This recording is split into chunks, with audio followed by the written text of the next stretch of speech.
Assalamualaikum warahmatullahi wabarakatuh. Perkenalkan, saya Reva Ananda dari kelas A dengan NIM 2511102431113. Di sini saya akan mempresentasikan hasil makalah untuk memenuhi tugas UTS mata kuliah pengantar bisnis dengan tema pengantar bisnis dan manajemen kontemporer. Yang pertama, kita masuk latar belakang. Nah, mengapa bisnis dan manajemen penting? Perkembangan teknologi digital telah mengubah cara perusahaan menjalankan aktivitas bisnisnya. Saat ini perusahaan tidak hanya bersaing secara lokal, tetapi juga menghadapi persaingan global yang semakin ketat.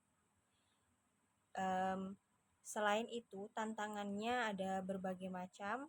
Yang pertama, inflasi global. Yang kedua, perubahan perilaku konsumen. Yang ketiga, gangguan rantai pasok. Yang keempat, perkembangan e-commerce. Dan yang kelima, perubahan teknologi yang sangat cepat. Nah, menuntut perusahaan untuk memiliki sistem manajemen yang baik agar mampu bertahan dan berkembang secara global ataupun secara lokal. Di Indonesia, sektor UMKM memiliki kontribusi yang sangat besar terhadap perekonomian nasional karena mampu menyerap sebagian besar tenaga kerja dan menjadi penggerakkan ekonomi daerah. Nah, itu untuk latar belakangnya. Selanjutnya kita masuk ke rumusan masalah. Yang pertama, bagaimana konsep dan strategi pertumbuhan bisnis. Yang kedua, bagaimana peran etika bisnis dan CSR. Dan yang ketiga, bagaimana fungsi SDM, operasional, pemasaran, TI, dan syariah dalam bisnis. Oke, kita akan masuk ke tujuan penelitiannya. Yang pertama, memahami konsep dasar bisnis. Yang kedua, mengetahui pentingnya etika dan tanggung jawab sosial. Dan yang ketiga, memahami penerapan manajemen modern dalam organisasi. Nah, itu untuk tujuannya. Selanjutnya kita masuk ke materi pertama, yaitu konsep dan strategi pertumbuhan bisnis. Pengertian bisnis ya kegiatan yang menghasilkan barang atau jasa, memenuhi kebutuhan masyarakat dan memperoleh keuntungan. Nah, untuk manfaatnya sendiri, yang pertama meningkatkan penjualan, yang kedua memperluas pangsa pasok, dan yang ketiga memperkuat daya saing. Nah, untuk strateginya, pertama ada ekspansi pasar, yang kedua inovasi produk, yang ketiga penguatan merek atau branding, dan yang keempat transformasi digital. Nah, itu sangat penting ya, teman-teman. Terus kita masuk ke etika bisnis dan CSR. Nah, etika bisnis, pedoman perilaku perusahaan dalam berhubungan dengan pelanggan, karyawan, dan investor. Tingkatannya untuk CSR, yang pertama obstruktif, yang kedua defensif, yang ketiga akomodatif, dan yang keempat proaktif. Nah, itu sangat penting untuk tingkatan CSR. Untuk manfaatnya sendiri, yang pertama meningkatkan reputasi perusahaan, yang kedua membangun kepercayaan masyarakat, dan yang ketiga mendukung keberlanjutan bisnis. Selanjutnya ada kewirausahaan dan tantangan global. Kewirausahaan, proses menciptakan usaha baru dengan memanfaatkan peluang dan menghadapi resiko. Ada cara untuk memulai usahanya. Yang pertama, membangun usaha sendiri. Yang kedua, membeli usaha yang sudah ada. Dan yang ketiga, franchise atau waralaba. Tantangan globalnya, yang pertama persaingan internasional itu pasti, perbedaan budaya, terus ketidakpastian ekonomi dan geopolitik. Itu untuk kewirausahaan dan tantangan global. Selanjutnya kita akan masuk ke manajemen SDM.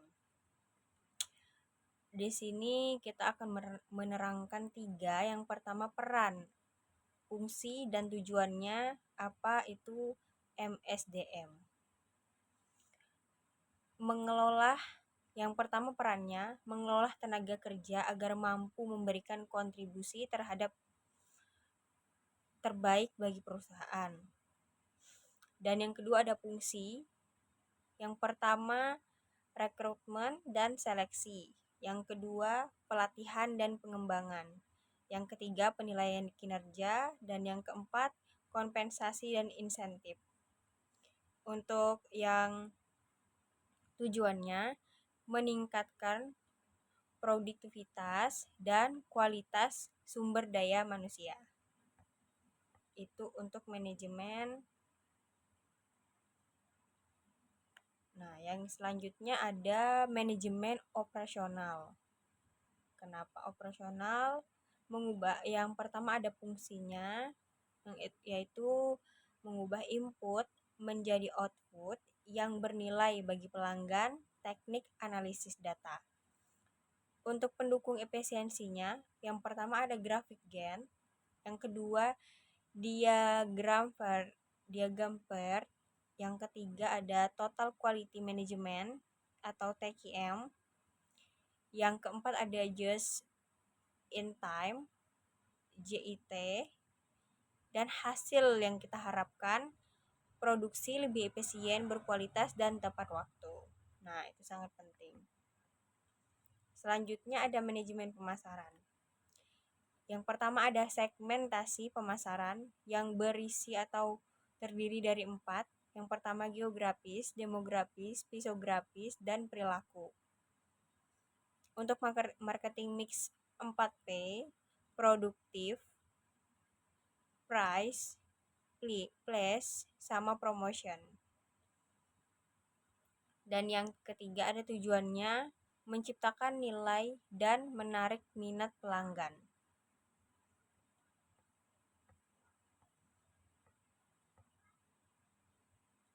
Teknologi informasi dan keamanan siber. Yang pertama TI.